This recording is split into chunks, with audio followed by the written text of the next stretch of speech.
Hello guys, మా side అయితే ఫుల్గా రెయిన్ పడుతుంది. ఇంక మీ సైడ్ అసలు వాన పడుతుంది అంట పడుతుందో చెప్పండి నాకు. నేనైతే ఆఫ్టర్నూన్ లంచ్ మంచిగా ఏదైనా వండుకుందామని చెప్పి మష్రూమ్ కర్రీ చూడగానే ఇంక ఇదే ఫిక్స్ అయిపోయాను వండాలని చెప్పి. ఇంకా నేను మంచిగా ఆనియన్స్ వేగినాక ఈ మష్రూమ్లు మంచిగా వేపేసి దాంట్లో కొంచెం అల్లం వెల్లుల్లి పేస్ట్, ఉప్పు, కారం, పసుపు అండ్ నాకైతే కొంచెం గ్రేవీలా కావాలి కాబట్టి కొంచెం టమాటా ప్యూరీ కూడా వేసేసాను. అందులో లైట్గా వాటర్ అయితే పోసుకొని కర్రీ లీవ్స్ అయితే వేసేసుకున్నాను. ఫైనల్లీ మన కర్రీ అయితే రెడీ అయిపోయింది. ఎప్పుడు మనం రైస్తో ఏం తింటామని చెప్పి పక్కనే వెజిటేబుల్స్ పులావ్ అయితే చేసుకుంటున్నాను. ఆల్మోస్ట్ మీకు తెలిసే ఉంటుంది వెజిటేబుల్స్ పులావ్ అంటే. ఇంకా మంచిగా మసాలా సామాన్లు వేగినాక మనం ఏవైతే కట్ చేసి పెట్టుకున్నామో ఆ వెజిటేబుల్స్ అయితే వేసేసేయాలి.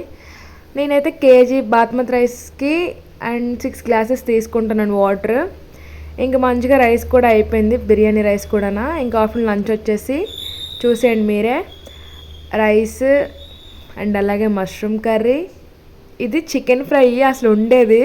ఫస్ట్ ఆకలికి కొంచెం రైస్ తినేసాను. ఫైనలీ మన బిర్యానీ టేస్ట్ చేసే టైం అయితే వచ్చేసింది. ఇంకా నేనైతే మంచిగా తింటున్న టైంకే మా అక్క పిలుస్తూ ఉంటుంది. నేను ఏదైనా పనిలో ఉన్నప్పుడు పిలుస్తుంది, నేను ఖాళీగా ఉన్నప్పుడు నన్ను పట్టించుకోదు.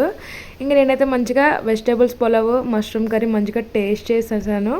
మీరు మీ ఆఫ్టర్నూన్ లంచ్ ఏం తిన్నారో కామెంట్ చేసి మన ఛానల్ మంచిగా సబ్స్క్రైబ్ చేసుకోండి. Bye guys.